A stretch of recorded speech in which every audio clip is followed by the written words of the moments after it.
So in this question, we will do some practice of interconversions using logarithm. It is said that concentration of hydrogen ion in a sample of soft drink is 3.8 10 to the power minus 3. So what is the value of pH? So as per definition of pH, we know that pH is equal to negative log of concentration of H plus ion. Now, why do we take negative log of concentration of H plus ion? Because concentration of H plus ion can be very less, 10 to the power minus 1, 10 to the power minus 2, 10 to the power minus 3, like this 10 to the power minus 7, and up to 10 to the power minus 14. In a scale, we cannot have a number which shows 0.0000000000001. So in a scale, we cannot show such a long digit. So in a scale, we need some integers. So to convert these negative exponents, we have used this negative term here. And to bring this exponent into coefficient form, we have used logarithm here. So if you take 10 to the power minus 14's log, means minus log 10 to the power minus 14. So this will become 14 minus 1 will become 14 log 10. So value of log 10 is always equal to 1. So we'll write it as 14. So these numbers can be now written into the form of a scale. Okay. So this becomes log 10 to the power minus 1 minus log 10 to the power minus 1 can be written as 1. So pH 1 means concentration is 10 to the power minus 1. All right. So this is the concept behind it. So here it is given, यहाँ पे दिया हुआ है कि concentration क्या है, तो हमें उसका पीएच निकालना है. सबसे सिंपल एक्सरसाइज है ये सारे प्रॉब्लम को सॉल्व करने से पहले. ठीक है, तो हम लॉग टेबल को भी यूज करेंगे और सॉल्व करेंगे, और लॉग टेबल को यूज करने का एक सिंपल तरीका भी बताएंगे ताकि कोई भी रूल्स याद ना रखना पड़े और स्किल के फॉर्म में हम उसको प्रैक्टिस कर पाए. PH is equal to minus log concentration of H plus ion given. तो concentration of H plus ion हमने लिख दिया यहाँ पे जो भी है, minus log 3.8 10 to the power minus 3. ये जो है ये minus log a into B के फॉर्म में है. इसको हम लिख सकते हैं minus log a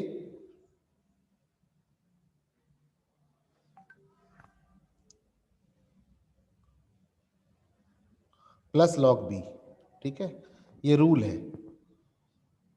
log a into B can be written as log a plus log b. ठीक है, और जो भी b के ऊपर रहेगा, ऐसे b के ऊपर अगर -3 है तो ये कोफिशिएंट में आ जाएगा. मतलब if log b to the power n is there then we will write n log b. ये रूल है.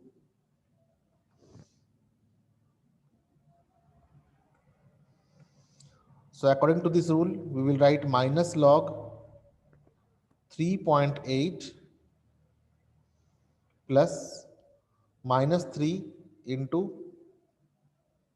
minus log 10. So minus log 10 means minus 1 into log 10. So this becomes 3. So it becomes 3. It becomes positive. This minus and minus becomes positive. 3 minus log 3.8. तो 3.8 का log देखने के लिए हम क्या करेंगे, लॉग टेबल पे जाएंगे और 38 का जीरो देखेंगे.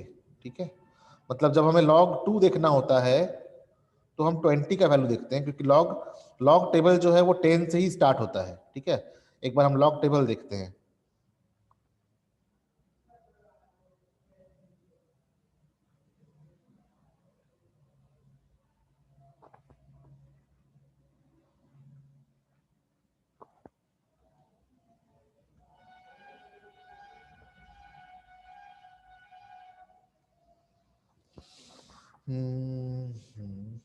ये है लॉग टेबल.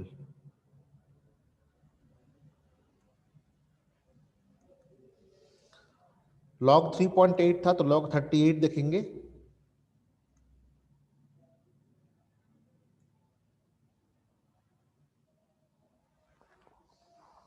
ये है लॉग 38।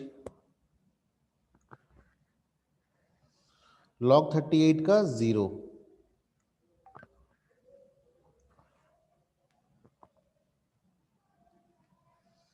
तो क्या आ रहा है 5798 आ रहा है। ठीक है, 5798। अब इस 5798 को हम क्या लिखते हैं, 0.5798। क्यों?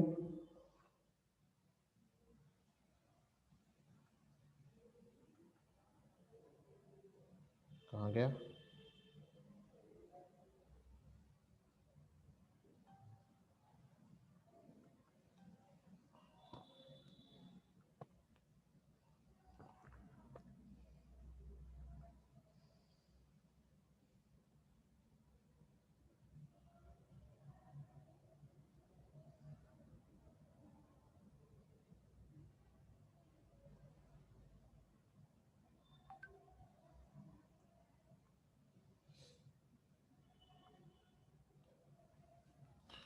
तो लॉग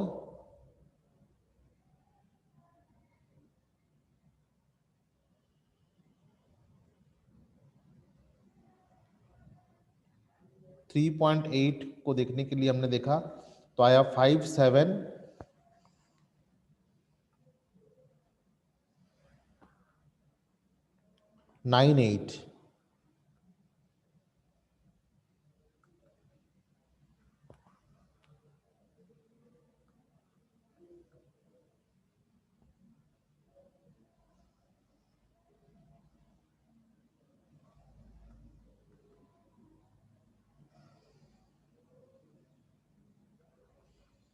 5798।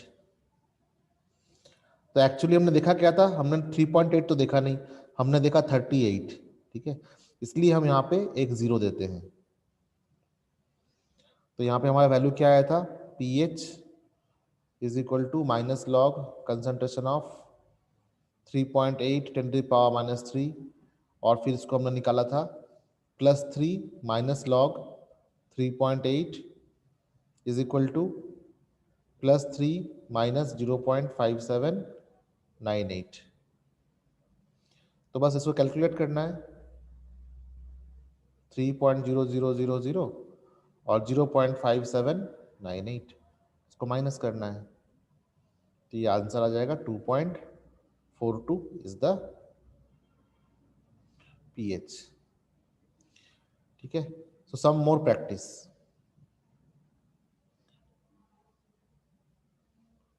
एक ऐसा टेक्निक बताएंगे जिस टेक्निक से लॉग का सिस्टम हमेशा याद रहेगा। एक वैल्यू हमेशा याद रखना, log 2 का वैल्यू कितना होता है,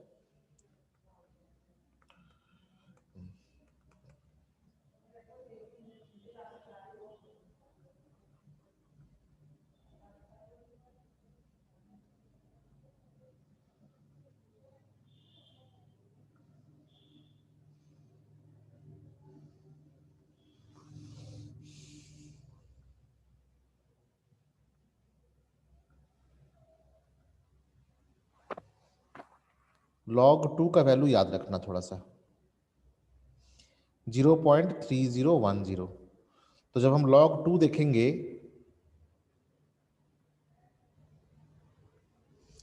तो log 2 हमें दिखेगा नहीं। क्यों? इसलिए नहीं दिखेगा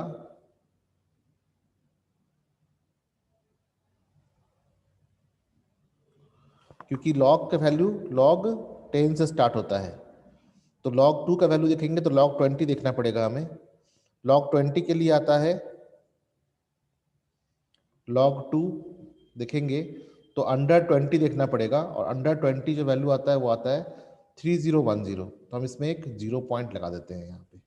ठीक है, ऐसे। ठीक है, एक विजुअल कन्वेंशन है बस, 0.3010। तो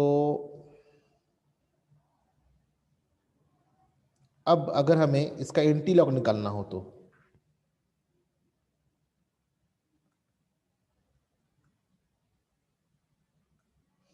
अगर हम इसका एंटी लॉग निकालेंगे, एंटी लॉग 0.3010, तो फिर हमारा लॉग एंटी लॉग निकालेंगे इसका तो कितना आना चाहिए, 2 आना चाहिए। तो हम वेरीफाई करते हैं अपने मेथड को, तो हम एंटी लॉग टेबल पे जाएंगे।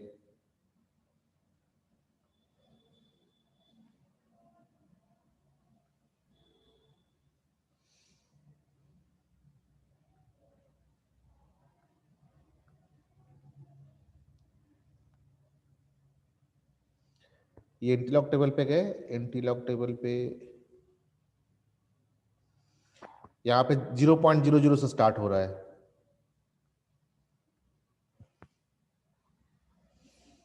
तो 0.3010, तो ये 0.30 यहाँ पे है, 0.30 के नीचे 1, कॉलम 1 के नीचे, ठीक है। और कोई मीन डिफरेंस देखना नहीं है, तो हमें सिर्फ यही वैल्यू देखना है। तो कितना आ रहा है, 2000 आ रहा है ना, 2000 आ रहा है। और इस वैल्यू को अब 200 को हम लिखेंगे यहाँ पे,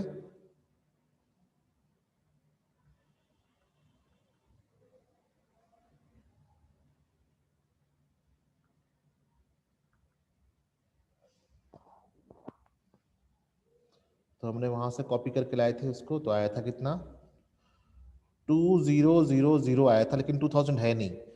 ये जो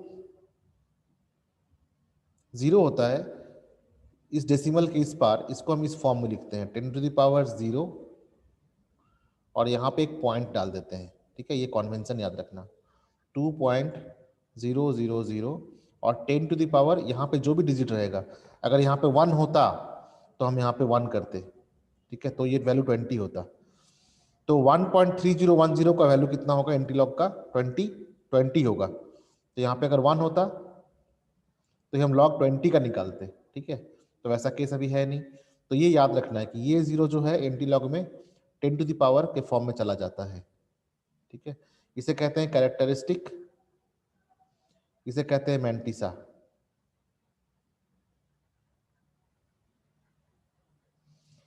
अब हम जब कुछ और प्रॉब्लम सॉल्व करेंगे तो और क्लियर होगा।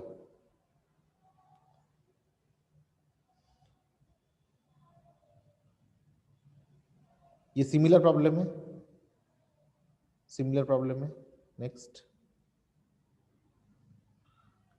हाँ, ionization constant, degree of dissociation, इसमें कई सारे टर्म्स हैं, तो पहले कुछ टर्म्स क्लियर कर दें।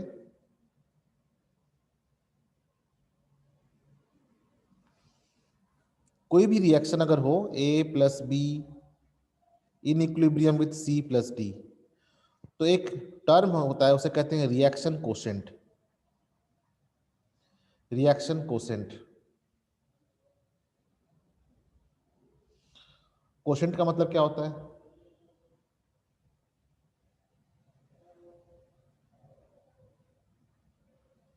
कोशेंट का मतलब होता है डिविडेंड बाय डिवाइजर, ठीक है, होता है ना।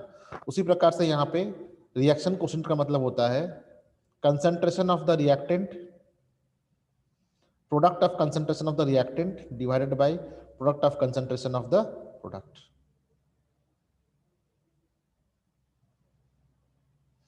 इसको कहते हैं reaction quotient, Q Q Q, ठीक है। अभी अगर ये इक्विलिब्रियम में होगा, अगर ये मॉलिक्यूलर रिएक्शन है, अगर ये मॉलिक्यूलर रिएक्शन है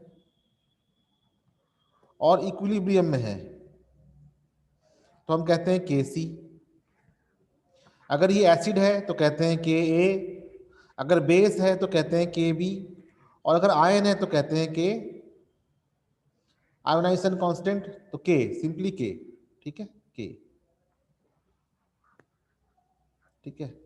तो these are all same values, this is for any molecule, this is for acids, this is for base, and this is for ions. So ionization constant of the acetic acid is given, acetic acid का ionization constant दिया हुआ है। तो acetic acid कैसा होता है, CH3 COOH, ये क्या बनता है CH3 COO माइनस और H प्लस। तो ये क्या है, एसिड है, तो इसका आयोनाइजेशन कांस्टेंट हम किस फॉर्म में लिखेंगे? के ए, के भी लिख देंगे तो no problem, will be equal to concentration of acetate ion divided by the concentration of CH3COOH when at equilibrium. जब कोई रेट ऑफ रिएक्शन आगे नहीं बढ़ रहा हो, जब कोई रेट ऑफ रिएक्शन बैकवर्ड, जब rate of forward reaction is equal to rate of backward reaction, ठीक है, जब रेट ऑफ फॉरवर्ड रिएक्शन जितना रिएक्टेंट बन रहा है उतना ही प्रोडक्ट बन रहा हो बैक, तो उस प्रोसेस को हम कहते हैं इक्विलिब्रियम। और उस कंडीशन में जो ये प्रोडक्ट का जो कोशेंट होगा उसे कहते हैं इक्विलिब्रियम कांस्टेंट, या एसिड के केस में हम एसिड डिसोसिएशन कांस्टेंट कहते हैं, ठीक है। तो इसका वैल्यू दिया हुआ है is equal to how much, is equal to 1.74 10 to the power -5. Calculate the degree of dissociation of the acid in its 0.05 molar solution. Degree of dissociation का मतलब क्या होता है? अगर ये HCl होता, अगर ये स्ट्रॉन्ग एसिड होता तो ये 100% HCl में टूट जाता। मतलब इसे अगर हम 0.05 मोलर लेते तो ये भी 0.05 मोलर बनता और ये भी 0.05 मोलर बनता, क्योंकि ये स्ट्रॉन्ग एसिड है। लेकिन ये क्या है? वीक एसिड है, ये कंप्लीटली डिसोसिएट नहीं करेगा, ये कंप्लीटली डिसोसिएट नहीं करेगा। इसलिए जो इनिशियल इसका 0.05 मोलर था, एट इक्विलिब्रियम मान लेते हैं कि उसमें से अल्फा पार्ट निकल गया है, ठीक है। तो जब इसका कंसंट्रेशन 1 था तो 1 में से ये अल्फा निकला, तो ये बनेगा अल्फा और ये बनेगा अल्फा। लेकिन इसका इनिशियल कंसंट्रेशन कितना था?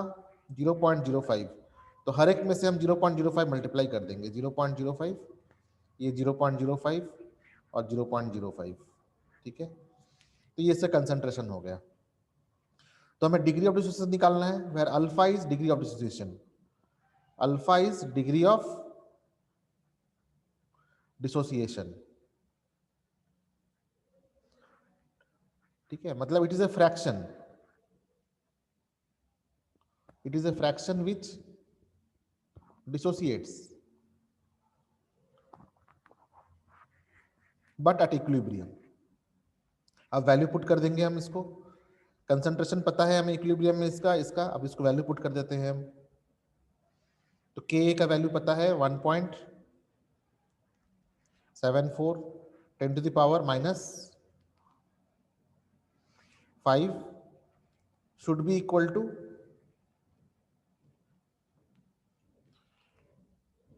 0.05 alpha into 0.05 alpha divided by 1 minus alpha into 0.05। ये और ये कट जाएगा, ये हो जाएगा 0.05 अल्फा स्क्वायर, और नीचे जो 1 माइनस अल्फा है इसको हम नेग्लेक्ट कर देंगे, ये मान के कि अल्फा इज लेस देन 1, ठीक है, बहुत छोटा है, इसको नेग्लेक्ट कर देंगे। इसको नेग्लेक्ट करने से फायदा क्या होगा कि क्वाड्रेटिक इक्वेशन नहीं बनेगा, ठीक है। अब हमारे पास क्या क्या आ गया?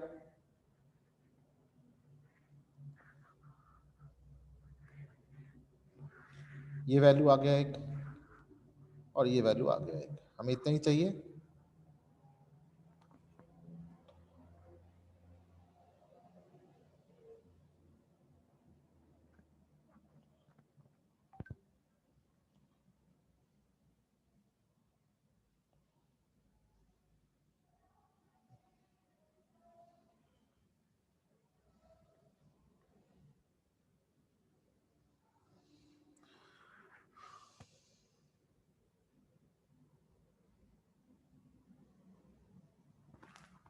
So we can write now 0.05 alpha square is equal to 1.74 10 to the power -5।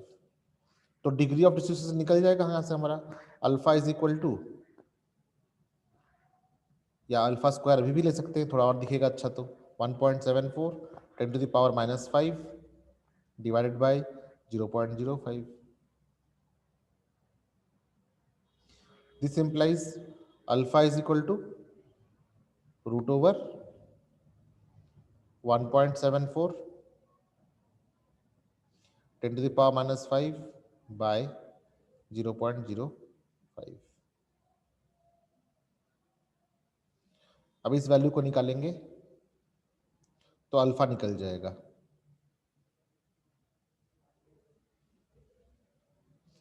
Degree of dissociation यहां से निकल जाएगा।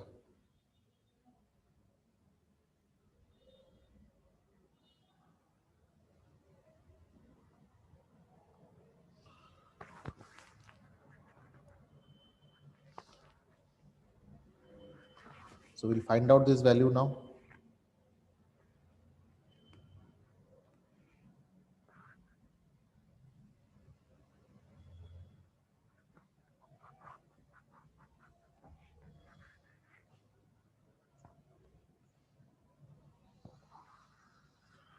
इसको सिंप्लीफाई करते हैं और डिवाइड वाइड करके पहले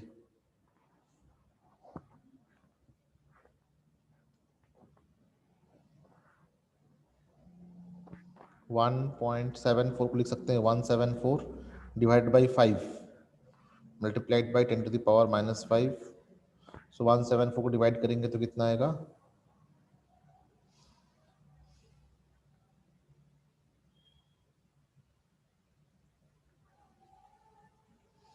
34.8, तो ये आ जाएगा 34.8 10 to the power -5।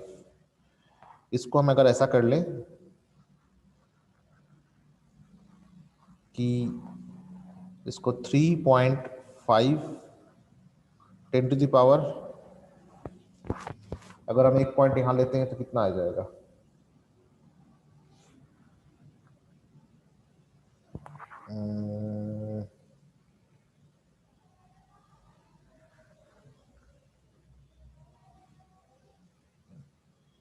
इसको -5 and into 10, so this will become -4। ठीक है, so approximately if I take it as 4, तो √4 का वैल्यू 2 होता है, लेकिन ये 2 से कम होगा, तो 2 से कम होगा तो इसको हम 1.9 ले सकते हैं। ठीक है, क्योंकि √3 का वैल्यू कितना होता है, √3 का वैल्यू होता है 1.732 और √4 का वैल्यू कितना होता है 2। ठीक है, तो √3.5 का वैल्यू इसके बीच में कुछ होगा, तो definitely it can be around 1.85, ऐसा कुछ होगा। ठीक है, so we can take around 1.85 10 to the power -2, easily निकल गया। This will be the degree of dissociation. ठीक है, क्या ट्रिक लगाया इसमें हमने अप्रोक्सीमेशन किया। √3.5 को निकालना मुश्किल है, तो क्या करेंगे कि √3.5 किसके बीच में लाई कर रहा है 3, 3.5 और 4। ठीक है, इसका रूट का वैल्यू हमें पता है, इसका रूट का वैल्यू हमें पता है, इसका रूट का वैल्यू होता है 1.732, इसका रूट का वैल्यू होता है 2। तो 1.732 और 1.7 और 1. और 2 के बीच में 1.85 ले लिया हमने अप्रोक्सीमेटली। ठीक है, कैलकुलेट करके देखना, ये 1.85 और 1.9 के बीच ही रहेगा। ठीक है, 1.7 तो नहीं हो सकता, क्योंकि 1.7 √3 का होता है। ठीक है, अगर 1.77 भी होगा तो 1.75 होकर 1.8 बन जाएगा। तो we can take alpha is equal to this much. Next, यहाँ पे एक आंसर निकल गया हमारा, जो कि यहाँ पे सॉल्यूशन में नहीं दिया है। Alpha is equal to, that means degree of dissociation is equal to 1.85 10 to the power -2। चूंकि ये फ्रैक्शन है तो उसका कोई यूनिट नहीं होता है। Next, calculate the concentration of acetate ions एकदम निकल जाएगा। डिग्री ऑफ डिसोसिएशन निकल गया है तो एसिटिक आयन निकल जाएंगे। इसको क्लियर करते हैं ऐसे।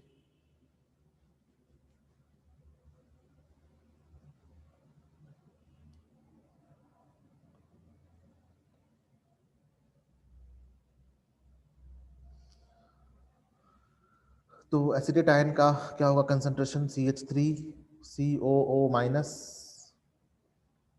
बन रहा है और H प्लस बन रहा है। तो ये तो स्ट्रॉन्ग एसिड है नहीं, ठीक है, वीक एसिड है। तो ये 0.05 मोलर से 0.05 मोलर अल्फा निकल रहा है। मतलब what am I doing, I am doing like this, 0.05 1 minus 0.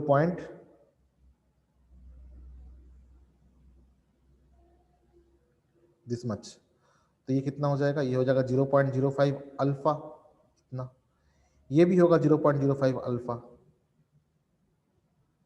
But alpha का वैल्यू कितना है, अल्फा का वैल्यू इतना है। तो विल मल्टीप्लाई दिस। सो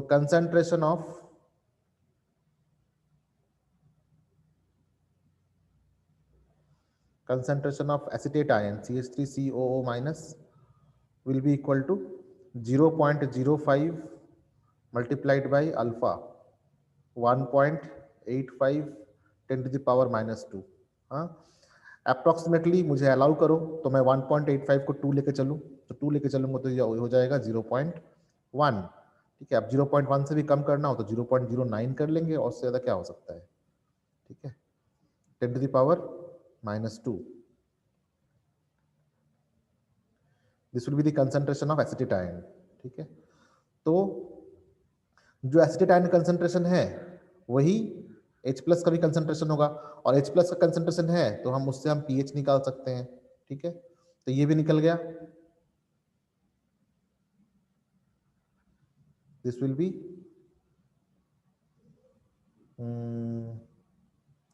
ये, इसमें कितना आंसर आया, 9.33 आया है ना, 10 to the power minus 4। ठीक है, हम भी ऐसा ले सकते हैं ना, we can also do this.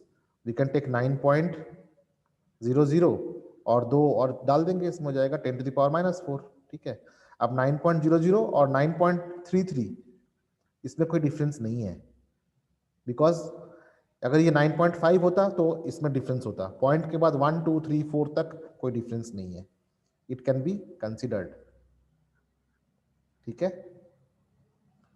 एक ये हो गया। दूसरा, जो कंसंट्रेशन इसका है वही कंसंट्रेशन इसका भी है, तो हम पीएच निकाल सकते हैं। अब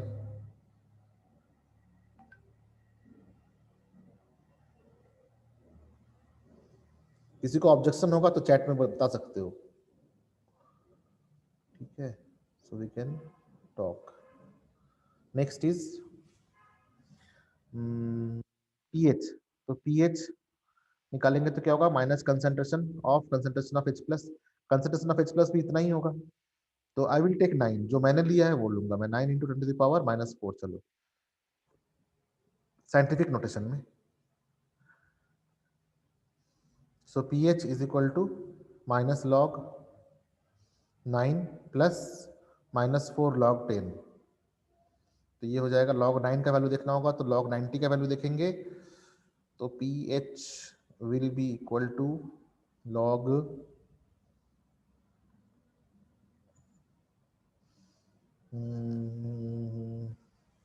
लॉग टेबल पे जाना पड़ेगा हमें।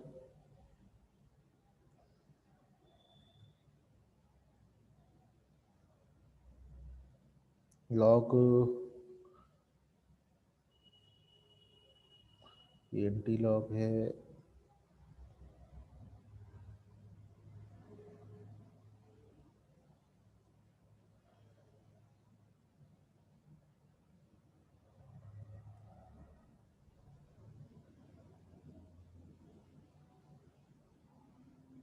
ये आ गया लॉग 9। तो लॉग 9 के लिए हम देखते हैं क्या, हम देखते हैं लॉग 90।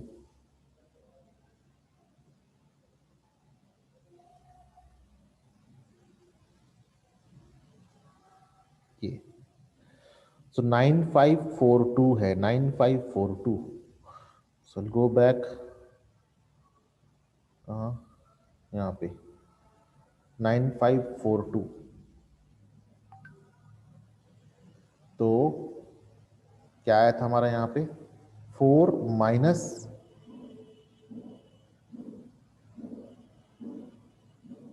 0.9542 इतना आया था। ठीक है, स्क्रीन चेंज करने पे मिट गया था थोड़ा सा, तो इतना तो हमने कर लिया था पहले, अल्फा निकाल लिया था हमने। ठीक है, सी निकाल लिया था।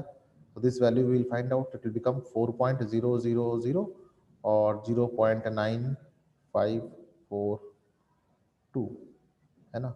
ये कितना आएगा, 3 पॉइंट समथिंग आएगा, 8, this is 95, this is 4, this is 1 and this is 3.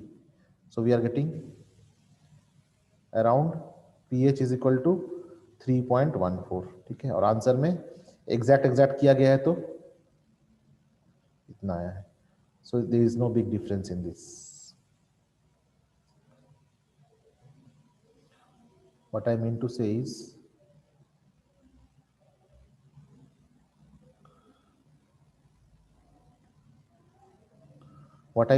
is अगर कोई एसिड का pH 3.14 है और किसी एसिड का pH 3.03 है, तो इसका जो कलर का शेड होगा, जो ऑरेंज कलर का शेड होगा पीएच पेपर में, ठीक है, वो इतना डिस्टिंक्ट नहीं होगा कि ये इतना डिफरेंस को रिजोल्यूट कर पाए।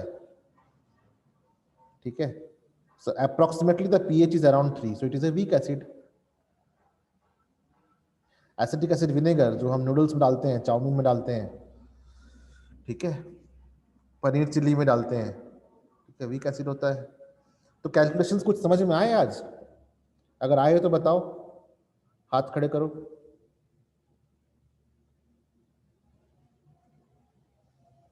ठीक है, टाइम टेकिंग है, लेकिन यही सारे टेक्निक्स यूज होते हैं। मैंने जो लिंक भेजा है यूट्यूब में, उसमें सारे कैलकुलेशंस को मैंने तोड़ तोड़ के करके दिखाया है। ठीक है, तो उसको भी देख सकते हो एक बार, और साथ ही साथ और भी बहुत सारे ऐसे वेदांतु वगैरह के भी लिंक हैं, वो भी देख सकते हो। ठीक है, तो सॉल्यूशंस तो मैंने भेज ही दिए हैं ग्रीन स्क्रीन में। ठीक है, ऐसे बोर्ड करके। So go through the YouTube channel. From tomorrow I will not be able to take class because school has put the classes off. ठीक है, तो I will not be available also, I am going somewhere, I will come back on 12th। But 12th को भी शायद नहीं आऊँ, तो कोई दूसरे टीचर होंगे जो तुमको क्वेश्चन पेपर भेजेंगे गूगल फॉर्म में। तो उसमें इतने डिफिकल्ट क्वेश्चन नहीं है, क्योंकि एमसीक्यू है ना, तो एमसीक्यू में इतने डिफिकल्ट क्वेश्चंस नहीं होते हैं जनरली। जितने लंबे लंबे प्रॉब्लम सिर्फ केमिकल इक्विलिब्रियम में ही है और बहुत मजेदार है। तो after I come back and when our classes will start, तो हम केमिकल इक्विलिब्रियम को एक बार अच्छे से एक एक न्यूमेरिकल को इसी तरह से खुलासा कर करके बनाएंगे। ठीक है, और ऐसा कोशिश करेंगे कि तुम में से कोई भी एक जो है होस्ट बन जाओ, और मेरे एक्सप्लेन करने के बाद फिर तुम लोग एक्सप्लेन करो। जिससे क्या होगा कि कॉन्सेप्ट एकदम क्लियर हो जाएगा, स्ट्रांग हो जाएगा। हाँ, ये कंपटीशन में बहुत पूछे जाते हैं इस चैप्टर से क्वेश्चन। ठीक है, तो जो टेक अवे है, मेजर टेक अवे इस चैप्टर का वो है, you should know what is degree of dissociation, you know what is के ए, के सी, के बी एंड के, you should know what is KSP and KIP. KSP क्या होता है? Product of the ions in saturated solution. KIP क्या होता है? Product of the ions in any condition of the solution. It could be under saturated, it can be saturated, it can be super saturated. Alpha मतलब degree of dissociation. के ए, के सी, के B, ये सारे reaction quotient हैं। किस प्रकार का रिएक्शन कोशेंट है? ये प्रोडक्ट बाय रिएक्टेंट है, concentration of product by concentration of reactant. इन्हीं को मैथमेटिकली मैनिपुलेट करना पड़ता है, बस और कुछ नहीं। ठीक है, और जहां पे भी स्क्वायर रूट वाली प्रॉब्लम आएगी, जैसे इस प्रकार का कोई प्रॉब्लम आ गया कि √6 निकालना है, तो √6 हमें पता नहीं है, तो भाई √6 पता नहीं है तो क्या पता है हमें? हमें पता है किसका वैल्यू, या फिर √6.08 आ गया, तो हम √6 का ही निकालेंगे। ठीक है, तो हम क्या करेंगे, जो हमें पता है उस तरफ जाएंगे। ये √3 हो गया, ये √4 हो गया, ये √5 हो गया, √6 हो गया, इस प्रकार से बढ़ रहा है। ये 1.732, ये हो गया 2, ये हो गया 2.235, ठीक है। तो √6 कितना हो जाएगा? ऑब्वियसली √9 से तो कम ही होगा, √9 3 होता है, 3 से कम ही होगा, इट विल बी अराउंड 2.8, ठीक है। इस प्रकार से एक कोशिश करो, एक छोटा सा टास्क देता हूं मैं।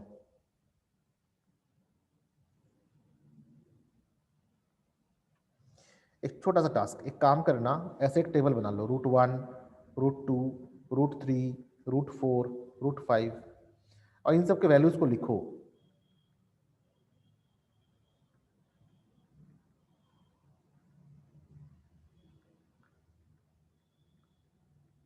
है ना, इस प्रकार से इसके वैल्यूज को लिखते जाओ, तो तुम्हें समझ में आ जाएगा कि कितना अप्रोक्सीमेटली उसका वैल्यू होता है। तो दैट अप्रोक्सीमेट वैल्यू जो है ना, न्यूमेरिकल्स को टैकल करने में एकदम हेल्प करेगा। एकदम जरूरी नहीं है कि आंसर में 3.03 ही आए, ठीक है, ये 3.1 आ सकता है, लेकिन 3.5 ना आ जाए, 3.5 थोड़ा ज़्यादा हो जाएगा, ठीक है, फिर भी एग्जामिनर कंसिडर कर लेते हैं, ठीक है। तो अगर ये 3.03 है तो 3.1 से लेकर 3.2 तक अंडरस्टूड है कि आ सकता है अप्रोक्सीमेट वैल्यू, ठीक है।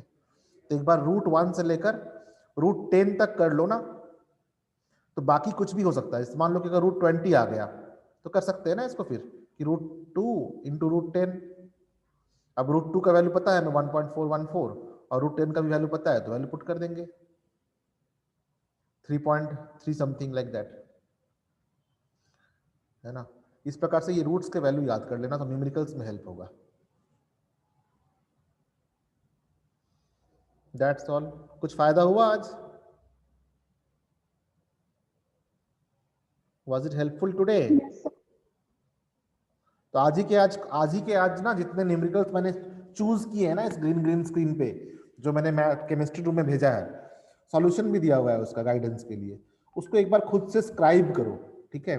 स्क्राइब करना मतलब देख देख के ही सॉल्व करना, देख देख के समझ समझ के सॉल्व करना, ठीक है। सेल्फ स्क्राइबिंग करो, सेल्फ स्क्राइबिंग करने से पूरा प्रोसेस क्लियर हो जाएगा, ठीक है। और बाकी लॉग और एंटी लॉग निकालना तो बता दिया है मैंने, ठीक है। That's all, thank you. और इंटरेक्शन करेंगे, ठीक है, एक बार एग्जाम हो जाए, PT3 हो जाए, फिर और इंटरेक्शन करेंगे। अभी हमारे पास बहुत टाइम है।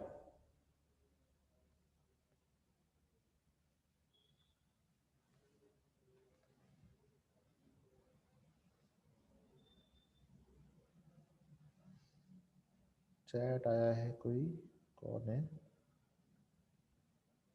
Yes, bye, thank you.